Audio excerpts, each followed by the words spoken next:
una servidora reconectora a la fuente y experta en sanación energética, resonancia y balance, patrocina Sapiens. Gracias, Ferran Prat, y a todos los seguidores.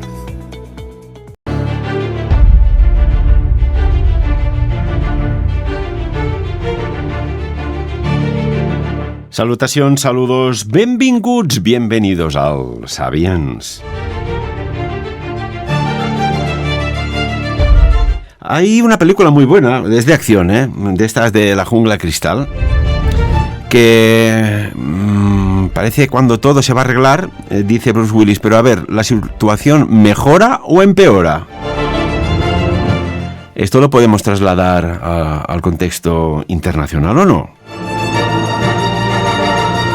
Bueno, seguro que la respuesta, y bien argumentada, la tiene el profesor Tristán Castell de Pinós, que lo saludamos. Profesor, muchas gracias nuevamente por estar con nosotros aquí en Sapiens, que recordemos a todo el mundo que pasamos de 30 minutos de programa a 60 minutos aproximadamente. Con lo cual, eso quiere decir que el profesor podrá darnos clases magistrales, ya no entrevistas. Buenos días, bien hallado. Realmente esos 60 minutos era genial. Bueno, pues buenos días, y estamos en un momento absolutamente clave del futuro de la humanidad. Y hay mucha gente que se preocupa de cosas, de no sé qué, de si se besa no sé quién con no sé quién en no sé dónde, que si aquí le pasa no sé qué a la hija del Felipe VI, y unas de tonterías. Digo, no, pero está pensando que en estos momentos el futuro de nuestra vida se está dilucidando en las calles de Kiev o metidas en cualquier sitio, metidas de la, digamos, persistente, inacabable y incomprensible guerra entre Rusia y Ucrania, ¿no?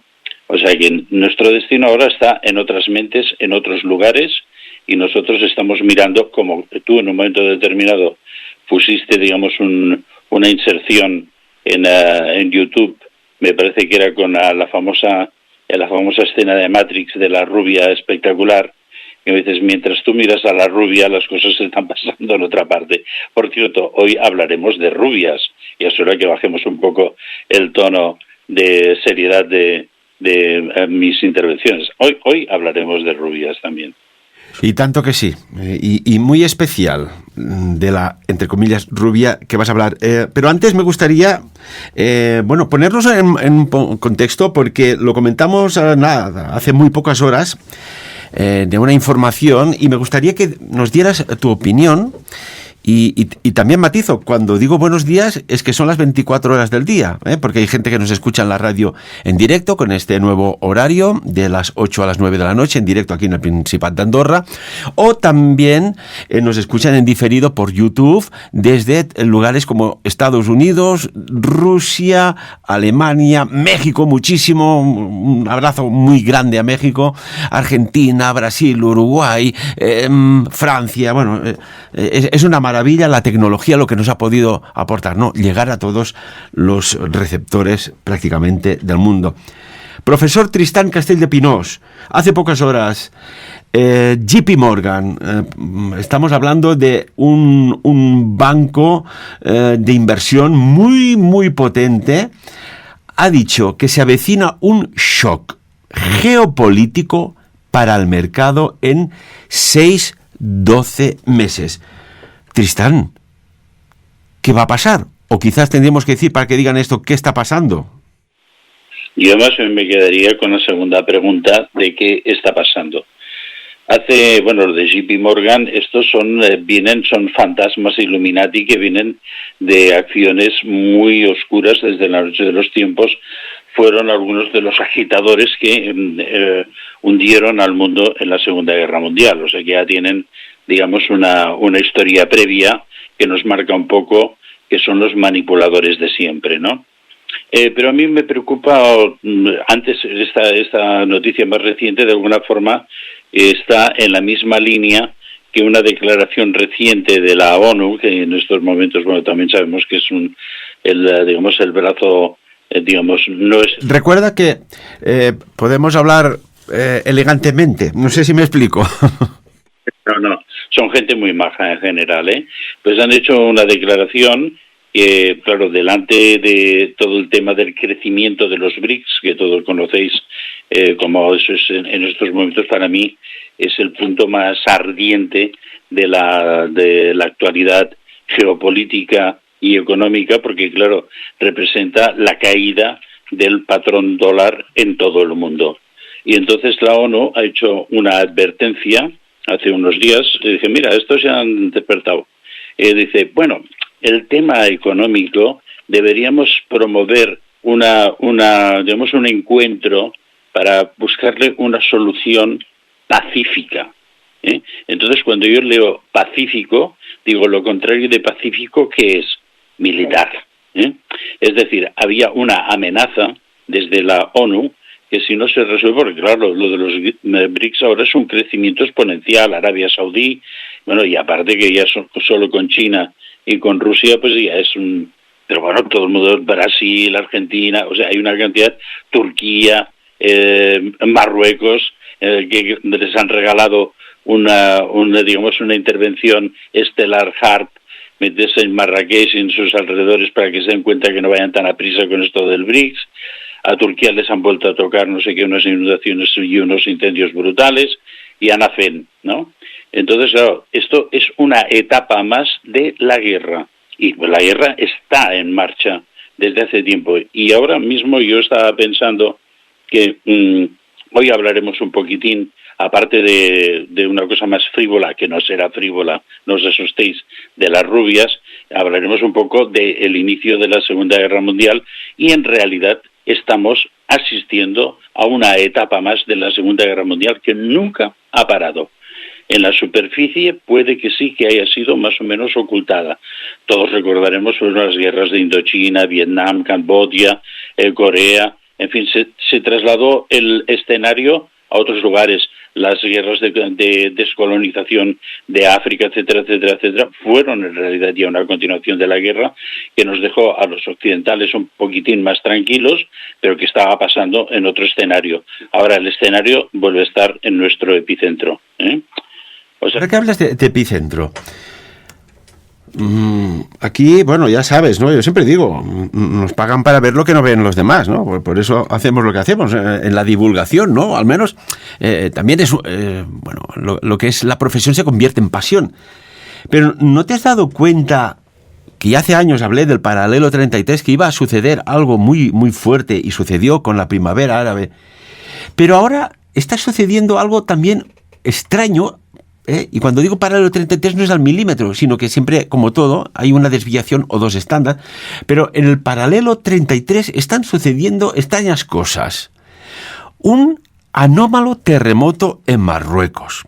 Tan anómalo que no se recuerda de décadas. Bueno, podríamos decir casi como un cataclismo que ha sacudido a las poblaciones cercanas a Marrakech, pero ¿de qué manera? Pero es que en Libia hay miles y miles de muertos, no por terremoto, sino por otro terremoto acuífero, de las inundaciones anómalas, que incluso hay fotografías de satélite, Tristán y amigos y amigas, de cómo era Libia, y los lagos de estas lluvias supertorrenciales que se han formado en pleno desierto. Y claro, paralelo 33 también involucra altos del Golán, Israel, Siria, Jordania, Irán, Irak, Afganistán, Pakistán, la India, China. Oiga, ¿no suena de algo todo esto? ¿No suena de algo? Y la opinión, ¿estas anomalías qué opinas? ¿Naturales o innaturales? A mí me suena a HARP. A ver, yo conozco muy bien Marruecos, y especialmente la zona del Atlas, porque durante 8 años he trabajado como consultor de UNESCO para Norte de África, y entonces conozco muy bien, conozco la Medina de Marrakech, me duele muchísimo, porque allí hemos trabajado y hemos hecho muchísimas restauraciones, entre ellas la de la Cotudia, la torre que es tan emblemática en Marrakech. Participamos en la restauración de Eid Benadou, que es Patrimonio de la Humanidad, que se ha parcialmente hundido, y conozco perfectamente, y conozco el Atlas y las tormentas del Atlas, porque yo las he sufrido en la época en la que estábamos trabajando Olga y yo en la consultoría, ¿no? Y entonces esto es absolutamente y radicalmente anómalo.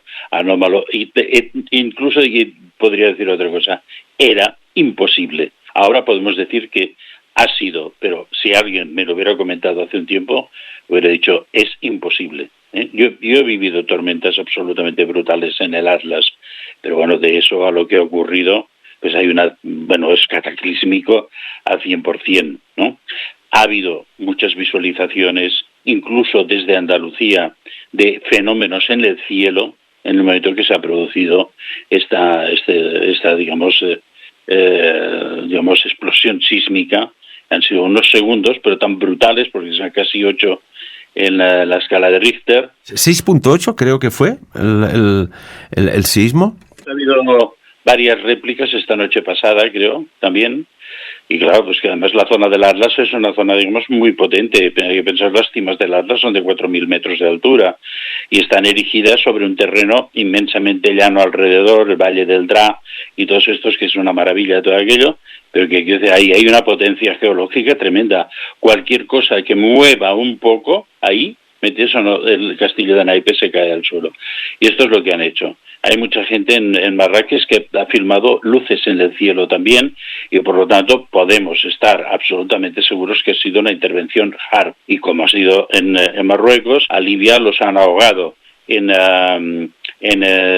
Turquía ha habido pues una escala de incendios brutales también, y después otra vez unas lluvias absolutamente imposibles, ¿no?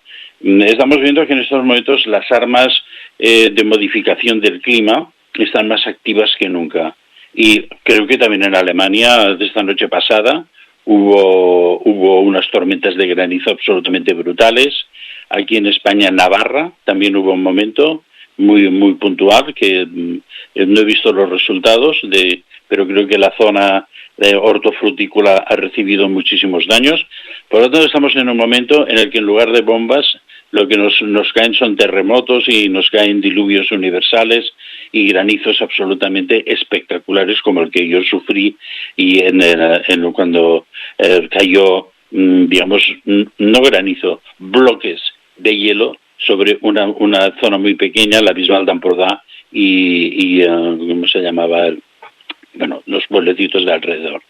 Entonces, lo que quiero decir, estamos en un momento en el que está muy activa, digamos, toda la tecnología militar paralela, que no es meter disparos y fuegos de artillería. Sí. Y una cuestión, Tristán, hace nada, pocos minutos, hemos consultado lo que ha sucedido en la zona del mar de Alborán, entre pues el norte de África y España. Había un pequeño sismo, pero nada, es de muy baja magnitud, 1.5, pero fíjate en qué punto tan estratégico sucede. Y curiosamente yo recuerdo que hace pocos días, pocos días, tan pocos como, a ver si tengo, sí, era a principios de julio, la UNESCO y el CSIS confirmaron con sus estudios, y además fueron los dos de la mano, que había una amenaza real de tsunami, de un tsunami en España. Y digo yo, oiga, ¿a qué viene esta alta probabilidad de que haya un maremoto en el Mediterráneo, no? Ellos hablan de las próximas 3 décadas como mucho.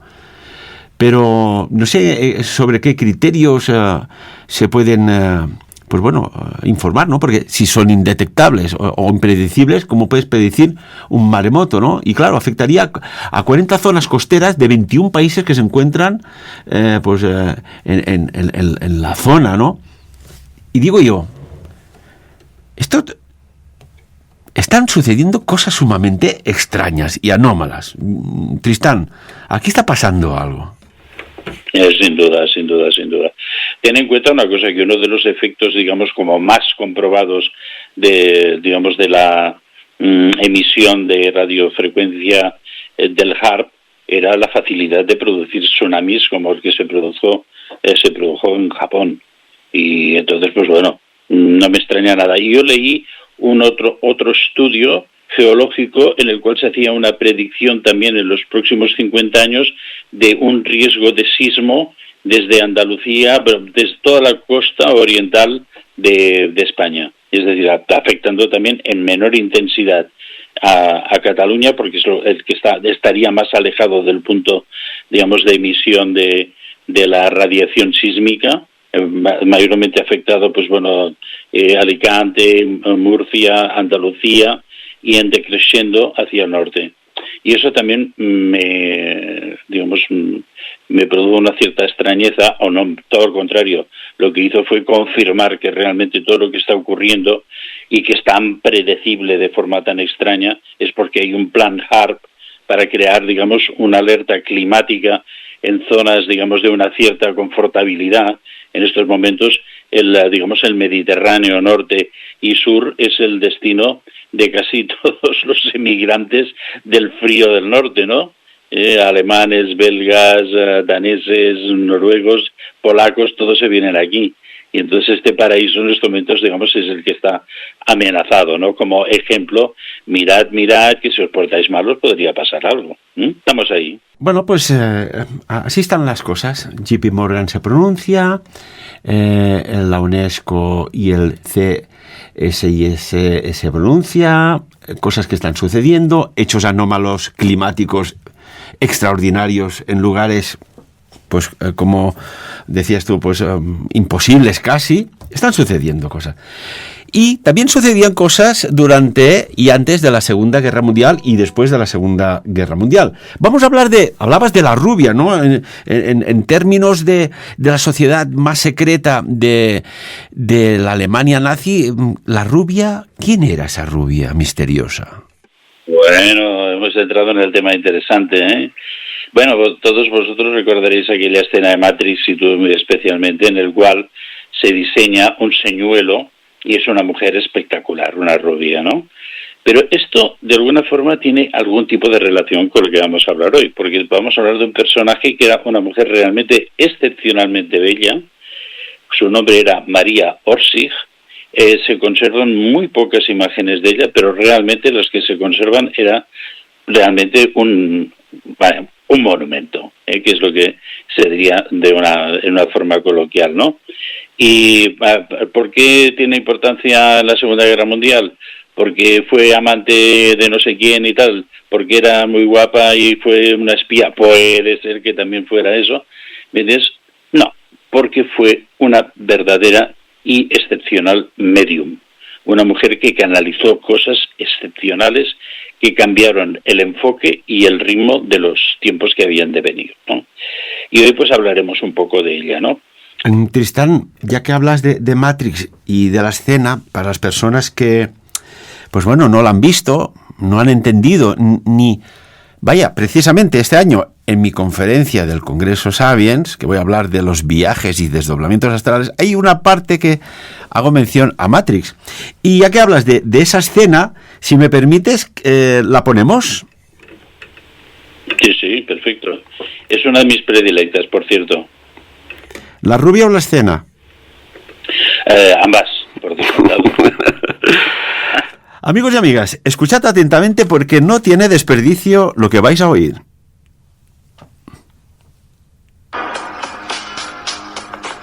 Matrix es un sistema, Neo.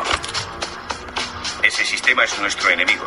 Pero cuando entras, ¿qué ves a tu alrededor? Hombres de negocios, profesores, abogados, carpinteros. Son las mentes de los mismos que intentamos salvar. Pero hasta que no lo hagamos, siguen formando parte de ese sistema y eso hace que sean nuestros enemigos. Tienes que entender que la mayoría de ellos no están preparados para ser desactivados y muchos están tan habituados, dependen tanto del sistema, que lucharían para protegerlo. ¿Estás escuchándome, Neo? ¿O mirabas a la mujer del vestido rojo? Mírala. Tristán, impresionante, ¿eh? Con qué sutileza da el mensaje, quizás que solo esa frase se merecía un premio de los Oscars y un premio Publisher, por favor. Desde todos los premios, porque mejor y resumido en 4 palabras, ya está explicado todo, e incluso eso, digamos, sería como un mantra que deberíamos recordar para explicarnos el momento a momento que estamos viviendo ahora. Y cómo los que estamos en la consciencia, en el despertar, delante nuestro tenemos una serie de gente a la que queremos, digamos, de alguna forma redimir o salvar o rescatar, que son los que quieren acabar con nosotros. O sea, es muy absolutamente alucinante, ¿no? Pues muy bien, pues hoy hablaremos un poquitín de esto también y hablaremos también de otras cosas.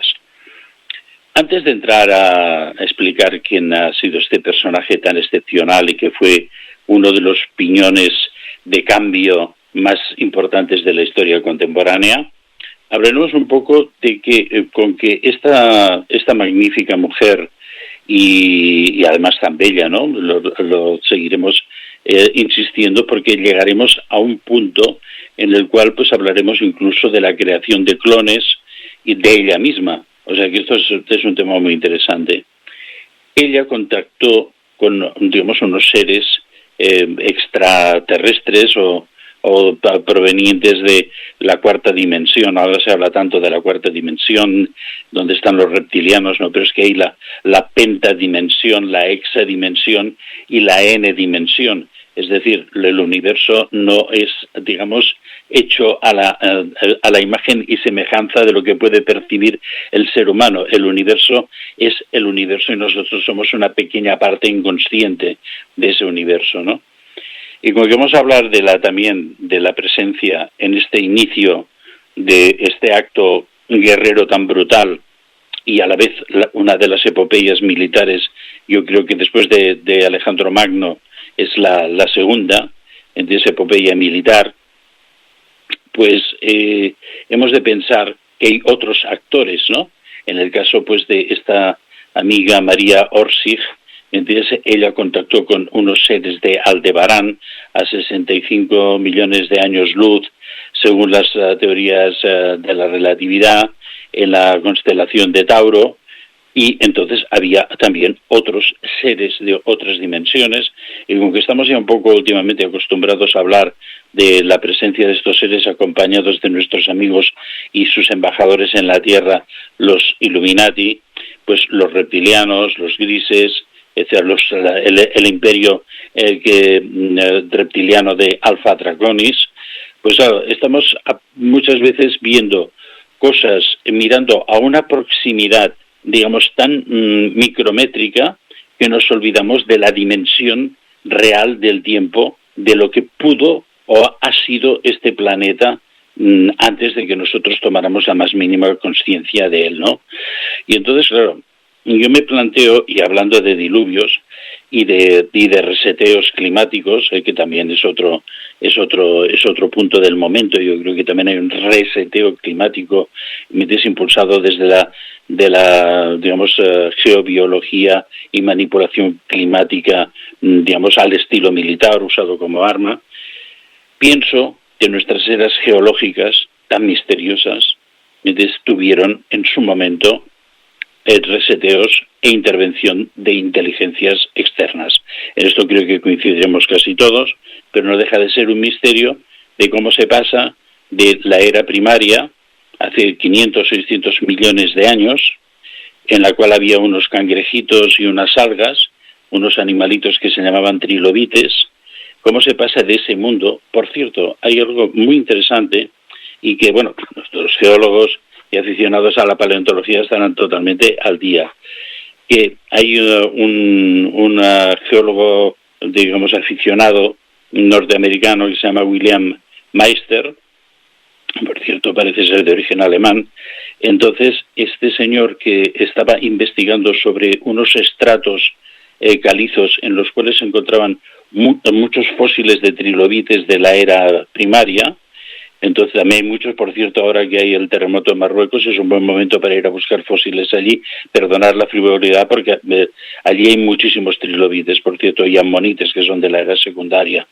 Pues encontró en una placa de esa pizarra caliza una huella de zapato que había pisado un trilobites, y luego eso se había fosilizado.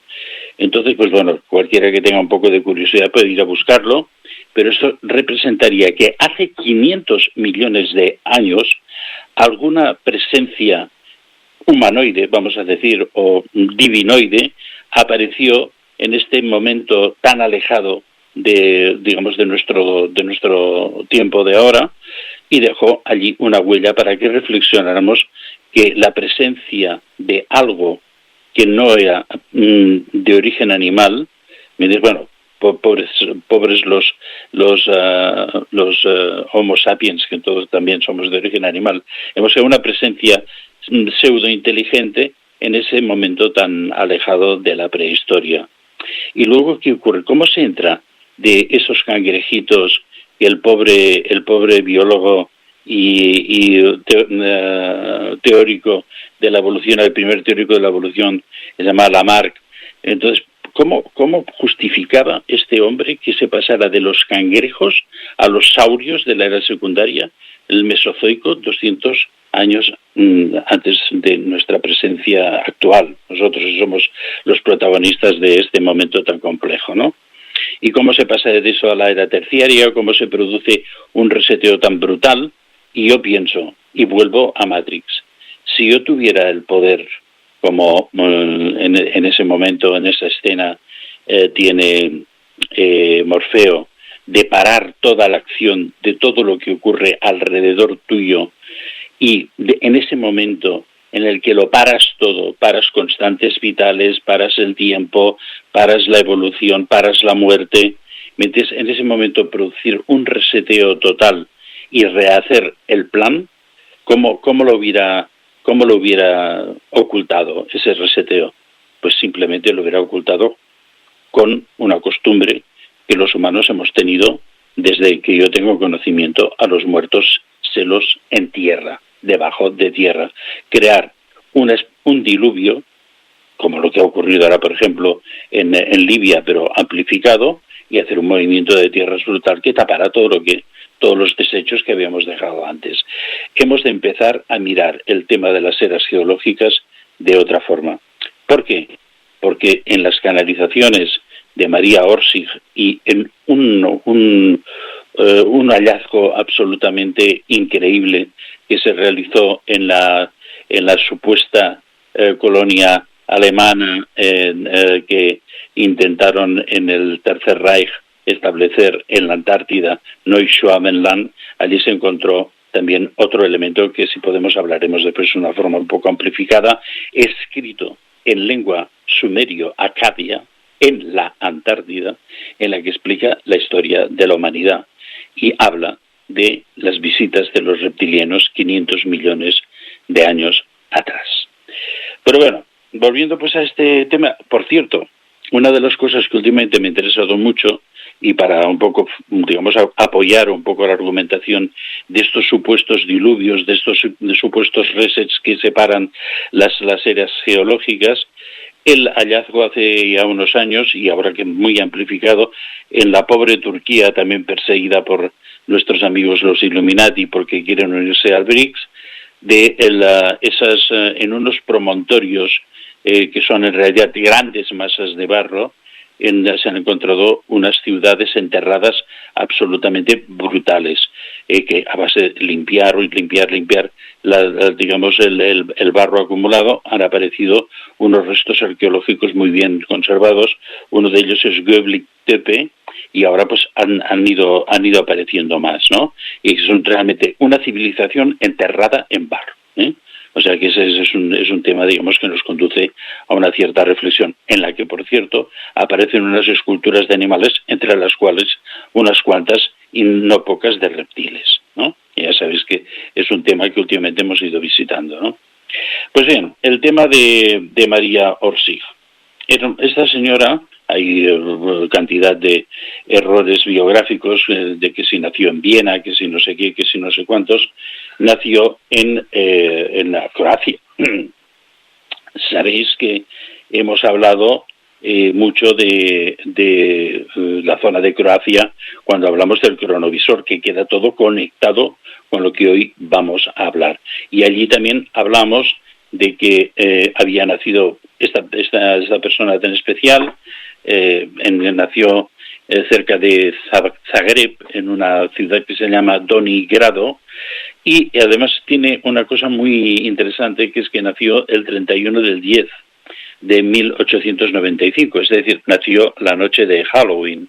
Y esto lo subrayo porque ahora vamos a avanzaremos un poco en la naturaleza de quién era esta mujer espectacular. La suma de las cifras de su nacimiento da 23, y si vamos a los arcanos del tarot, es una mujer que nace con toda la potencialidad femenina, pero súper explosiva. O sea que el 2 es la sacerdotisa, que es la mujer que está absolutamente conoce y lleva en sí misma la Torá, o el conocimiento último, y después el 3 es la emperatriz, que es la mujer bellísima, realizada sexualmente, con una potencialidad, de seducción extraordinaria, ¿no? Entonces, ¿qué sabemos de esta mujer? Pues prácticamente nada. Bueno, permíteme saber, y la influencia que tuvo en un régimen extremadamente estricto en todos los campos. En un régimen blindado. Pero iremos entrando poco a poco porque van a aparecer muchísimos personajes aquí muy interesantes e intentaremos ir definiendo cómo ella consigue estar en el centro de la acción y condicionar el futuro de la humanidad. Porque en realidad, sin la aparición de María Orsic, nosotros puede ser que no estuviéramos aquí. Entonces, pues, bueno, nace dentro de una familia, dicen que su padre era ingeniero y que su madre era una bailarina, una artista muy dotada, con lo cual ella practicó durante toda su juventud el ballet. Ya sabéis que yo soy un fan de las runas, y por eso escribí ese libro tan interesante que se llama Guerreros de todas las runas, y yo siempre he visto al ballet clásico como si fuera una danza rúnica. Es decir, hay muchas posiciones de bailarines y bailarinas que de alguna forma están recuperadas de una forma quizás totalmente intuitiva de los movimientos que se realizan cuando se hacen las prácticas rúnicas. Pero esto lo digo así como de pasada, porque yo tengo la impresión, y ahora diré por qué, tengo la impresión de que María Orsic es una mutante traída para difundir un mensaje. La teoría oficial es que esta chica, de pronto, ella nace en 1895, a los 20 y tantos años empieza a tener visiones y contactos. Y entonces, pues bueno, está absolutamente, no tiene a nadie que le aconseje ni que de alguna forma le pueda explicar esta anomalía. Y entonces sus padres van a Viena, y en Viena empieza a buscar gente. Viena es una ciudad en la que ya los movimientos esotéricos están muy avanzados, y empieza a buscar gente pues que la aconseje, ¿no?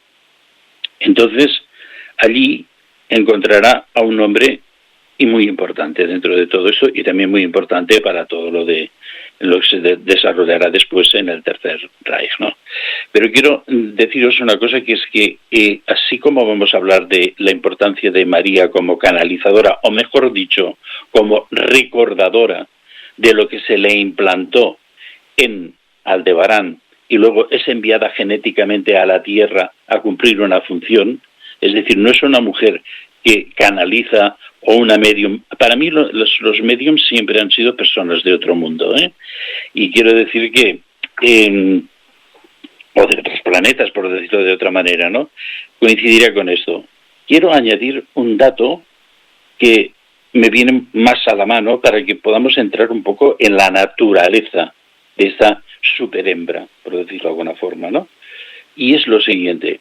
En los contactos que se han ido teniendo con reptilianos, y algunos recientes, como los de William Hopkins, que es uno de los hombres que inició el proyecto Majestic 12, que es como consecuencia de todo lo que hizo María Orsic y Nikola Tesla, los cuales vamos a unir de nuevo, después de haberlos introducido en el horizonte veneciano, los vamos a unir como pareja de mediums insertados en el mismo lugar, en Croacia, muy cerca el uno del otro. Entonces, todos dicen que y vamos ahora a la escena de Matrix, uno de los, digamos, de las psicoformas que pueden de alguna forma mutar los draconianos especialmente, es en mujer rubia espectacular. Y esto el William Hawkins dice que después de la guerra en la que han recuperado mucha tecnología de los nazis y ya desde 1943 han espiado y han conseguido sacar algún tipo de documentación secreta sobre la construcción de los ovnis del Tercer Reich.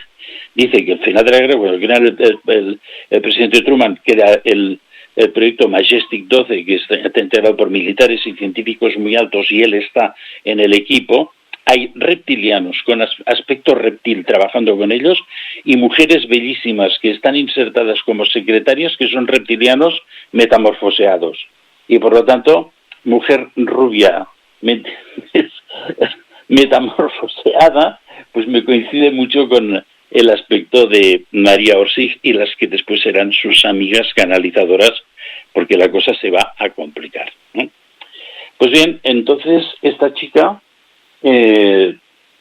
empieza a buscar contactos y tiene la infinita suerte de encontrarse con un hombre excepcional. Ese hombre excepcional se llamaba Karl Haushofer. Hay una serie de bailes, de fechas, cada investigador pues ha de alguna forma derivado hacia la izquierda, hacia la derecha, el fiel temporal, y algunos de ellos no coinciden exactamente con los hechos, porque se dice que María Orsic se encuentra en un café de Viena, que unos investigadores le dan un nombre, y yo he escogido el que me gusta a mí, que es el café Schopenhauer, un filósofo que leí muchísimo yo en mi juventud, ¿no? Entonces este Karl Haushofer era un militar, y supuestamente él en 1916 estaba combatiendo todavía en el frente, porque era militar, no había terminado la primera guerra mundial, que terminó en noviembre de 1918, pero aparentemente debe estar en permiso en Viena en aquel momento, o realmente él ya pertenecía a una serie de logias secretas en las cuales se había, y ahora aparecerá otro de los elementos de la historia de esta mujer importantes, se había buscado de una forma, digamos, como la búsqueda del Grial, se había buscado el Bril, una energía superior, que después la hemos traducido en otros programas a energía taquiónica, y entonces estaban un grupo de gente muy avanzada, del estamento militar, político, estaban esto. ¿Por qué? Porque hay libros en la historia de la humanidad que aparecen en momentos claves, ¿no? Y entonces, pues bueno, hay un señor que se llama Edward Bowler Lytton, que en 1890, o sea, unos cuantos años antes, casi cuando nace María Orsic, escribió un libro que se llama Brill, The Coming Race, ¿no? La raza venidera. Y entonces ahí él describe una sociedad en parte intraterrena, es decir, juega con todo lo que después hemos ido averiguando, ¿me entiendes?, poco a poco los que estamos en la búsqueda constante, y que trabajan con un poder superior, ¿me entiendes?, una energía superior que se llama Brill. Entonces ellos eso es un grupo, digamos, están todavía en el final de la guerra, es decir, todos están en un cometido, la mayoría de ellos militar, pero que esto acabará, digamos, constelándose cuando va terminando la guerra, en una sociedad que dicen muchos erróneamente que fue creada o iniciada por María Orsic, que se llama la sociedad Brill. Pero la parte importante es el encuentro de María Orsic con Karl Haushofer, y ¿me entiendes?, otra parte muy importante que seguirá, digamos, el hilo conductor hasta el final, ¿me entiendes?, de toda esta exposición, que son los templarios marcionistas, o que se llaman en alemán The Herren of Schwarzsteine, los señores de la piedra negra. ¿Quiénes eran estos señores de la piedra negra? Para no quedaros en el interrogante, ¿me entiendes?, hasta más adelante que podamos volver a alcanzar el tema. Es muy curioso que ya sabéis, bueno, que los templarios tienen historias no siempre muy completadas, ¿no? Entonces, en estos templarios alemanes o austríacos, que son los que llevaron el conocimiento a esta zona especial que está en la frontera entre Austria y Alemania, muy cerca de la ciudad de Salzburg. Entonces, estos ahí entraron en contacto con los marcionistas. ¿Quiénes eran los marcionistas? Era una especie de herejía. En esa época todavía Marción desarrolla sus conocimientos y su teoría alrededor de 100 años después de Jesucristo. O sea, es que es muy cercano, digamos, a la supuesta, digamos, leyenda o historia áurea de Jesús, ¿no? Y supuestamente este Marción había recibido las iniciaciones secretas del propio Juan Evangelista, cosa que no sé si es posible o no, pero podría ser. Y entonces es un gnosticismo mucho más parecido al de los documentos de Nag Hammadi que a todos los evangelios sinópticos e incluso al evangelio de Juan, y con cosas muy rupturistas que no vamos a entrar ahora. La cuestión es que estos forman una orden que son los templarios marcionistas, que más tarde se escindirán de la Orden del Temple y se retrotraerán a Alemania, a esta zona en la cual en la Segunda Guerra Mundial se va a construir lo que yo llamo la Cancillería de las Montañas, Berchtesgaden, donde Hitler pasa gran parte de su tiempo y pasó gran parte de su juventud. Es una zona de montañas de una cierta belleza y que mira a una montaña que se llama el Untersberg, que es la montaña sagrada de allí, en la que se dice que duerme un emperador alemán que algún día resucitará el poder y tal, bla, bla, bla, bla, y que lo que sí es cierto es que es una montaña en la que pasan cosas muy raras. Algún día podemos entrar en la historia del Untersberg. Allí construyeron unas fortalezas que había todavía una en pie entre Berchtesgaden, que es donde, digamos, Hitler pasará su tiempo en la montaña y desde su entrada en la política prácticamente, y Salzburg, delante de la montaña del Untersberg, en un pueblecito que se llama Bad Reichenhall, se conserva una de las torres de defensa de los templarios marcionistas. O sea, vemos que aquí se están uniendo, digamos, como elementos que vienen de la tradición y elementos que bajan de una galaxia desconocida.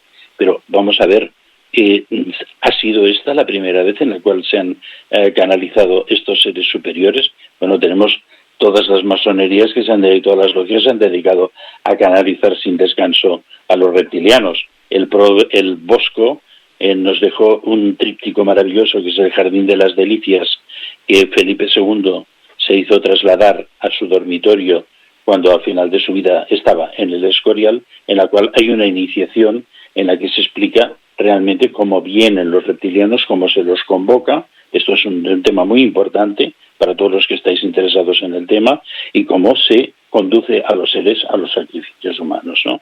Si te parece, sobre este tema, para no alejarnos de María Osrich, podemos hacer más adelante, cuando quieras, gustosamente, un análisis de ese cuadro, porque realmente está en el Museo del Prado y uno lo puede ver con ojos de visitante, otro con ojos de curiosidad, pero como lo veas con ojos analíticos, es lo que dices tú, brutalmente espectacular el mensaje que se da. Sí, todo el mundo pasa por eso, que era, digamos, el antecedente del surrealismo. Es decir, antes de Dalí hubo el Bosco. No, el Bosco quiso explicar realmente qué es las élites dominantes, qué es lo que hacían y a quién servían. Es muy curioso que tiene la parte más importante, que es el tríptico abierto, pero cuando el tríptico está cerrado también hay mensaje. Hay dos puertas que están pintadas de una forma más sucinta, pero también hay mensaje. Y es más, he examinado el cuadro con elementos de espectrografía, se ha podido hacer, digamos, el background en el que él primero pintó unas cosas, después las encontró demasiado atrevidas y las cubrió con otra escena. Es decir, es apasionante. O sea, vale la pena que algún día nos dediquemos también un poquitín al Bosco. Me apunto gustosamente, profesor. Pues vale, será un placer porque es un tema que también me apasiona, pero muchísimo a mí también. Bueno, total, estos señores se reúnen, ella explica toda su película, se quedan con la boca abierta y no saben qué hacer con todo esto, ¿no? Entonces, pues bueno, esto era en 1917, todavía no se había creado la Orden Thule, la famosa Orden Thule en la que se dice que ella pertenecía, todavía no se había creado la Orden Thule, porque el señor este que se llamaba Rudolf Glauer, más tarde conocido como Rudolf von Sebottendorf, pues todavía no había creado la orden, estaba, mariposeando con la orden de los germanos creada por Guido von List, pero no había creado su propia orden. La personalidad de von Bottendorf, y después, hay una cosa muy divertida, que casi todos los ariósofos de esta época, todos eran de un origen, digamos, menestral o de familias más o menos bien, pero ninguno era familia noble.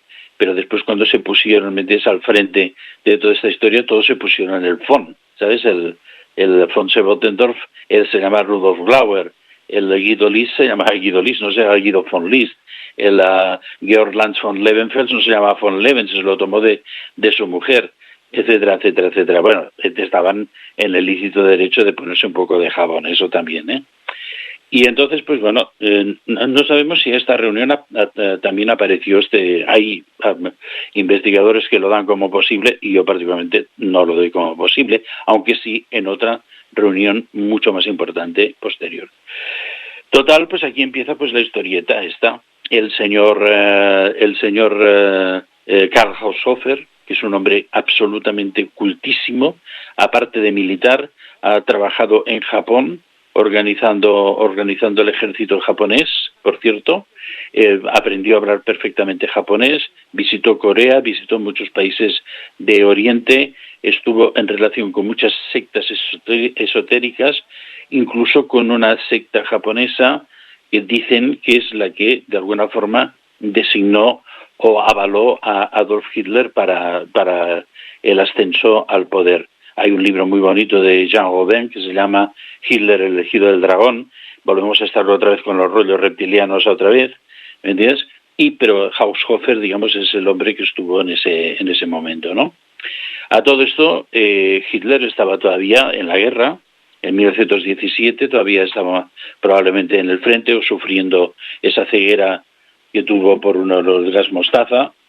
Y entonces todavía no era ningún personaje, porque hasta el final de la guerra y a la entrada, digamos, el regreso a Múnich y se incorporarse a los Freikorps dirigidos por Röhm, él pues no era nadie políticamente, ¿no? Y por lo tanto en esta escena todavía no está. Estará un poco más adelante y habrá contactos entre los dos. ¿Qué pasa con esto? Bueno, estos señores ven que esta mujer es una pasada, les empieza a explicar cosas absolutamente increíbles. Tanto que en un momento determinado ella canaliza, por escritura automática, dibujos de naves y cosas que parecen planos y detalles, y después todo escrito en dos lenguas. Una que al principio los templarios marcionistas dicen que es una lengua templaria antigua, que no es así, sino que son runas, o sea, de lo que yo he podido observar, hay muy poca documentación a la vista de todo esto, son runas, pero el resto está escrito en sumerio acadio, que ellos no tienen ni idea, y alguien dice, oiga, que esto es de la época sumeria, y entonces pues van a buscar en aquellos momentos en los círculos estos de intelectuales que habrían de desembocar en la creación de la sociedad Thule y la sociedad Brill, que llegan a fundirse. Después hay gente intelectual de primera línea, e incluso alguien que sabe algo de sumerio y busca gente que les ayude a traducir todo esto, ¿no? Y ahora se quedan absolutamente hepatés, porque allí lo que hay son técnicas de viajes en el espacio-tiempo y sobre todo la concepción de unas máquinas que no tienen nada que ver con, en aquellos momentos era todavía la época del Barón Rojo, entonces todavía no se habían hecho los aviones, aquellos que todos conocemos de la Segunda Guerra Mundial, en ambos bandos, y entonces, pues claro, esto era una cosa que no se entendía lo que era, ¿no? Bien, pues entonces ella sigue canalizando, el profesor Haushofer le invita a ir a München, porque él conoce también allí a unas mediums, y a ella también le han hablado que tiene que encontrar con unas mediums que le ayuden a ella a canalizar, porque es una cantidad de información absolutamente abusiva. Va a München y allí conoce pues a las que después serán las Brill-Damen, y conoce sobre todo, hay dos que son muy canalizadoras y las dos cogen nombre de runa, una se llama Sigrune y otra se llama Gudrune, y después hay Henke y Traute y alguna más, ¿no? Porque el grupo de las Brill-Damen irá creciendo. ¿Qué singularidad tiene este grupo o qué singularidad tenía María Orsic? Ella había canalizado que el sistema de contactar con estas seres extradimensionales como hembra era el cabello largo, no cortarse nunca el cabello. Y curiosamente, estas otras mujeres también habían llegado a unas conclusiones parecidas. Cuando se reúnen con María Orsic, prácticamente se dejan crecer todas la cabellera hasta los talones. No hay muchas fotografías conservadas, pero las que se conservan son espectaculares. Generalmente, para esas imágenes van con unas túnicas largas y en algún caso hay alguna imagen en la que están desnudas y tapadas por las cabelleras, ¿no? Y entonces estas empiezan a formar este grupo que le llamarán la Sociedad Alemana para la Metafísica al principio, y después, cuando se integren más dentro del grupo de Haushofer, serán las Brilldamen, las damas del Brill, ¿no? ¿Qué es lo que ocurre ahí? Bueno, sabemos muy pocas cosas, que vivían prácticamente en comunidad, que su sexualidad no era aconsejada una sexualidad abierta con varones, con lo cual podemos pensar que en algún momento también hubo una sexualidad, digamos, entre mujeres en un momento determinado, que en una serie de noches canalizadas se extendían con todas sus cabelleras, digamos, abiertas para canalizar, y muy poca cosa más. Que hay algunos mensajes que ellas habían recibido al principio, pero claro, aquí ahora cuando hablemos muy brevemente del tema reptilianos, que hay cientos de trabajos al respecto, ¿no? Que estos mensajes de Aldebarán no eran mensajes de índole militar en un principio, sino que estos mensajes de Aldebarán tenían una singularidad, que los seres canalizados no eran reptilianos, que también tenían la capacidad de mutar o de metamorfosear y cambiarse, pero tanto en algunas experiencias que hemos hecho Olga y yo, y podemos confirmar, sus mutaciones son a sutil, digamos, van perdiendo corporeidad,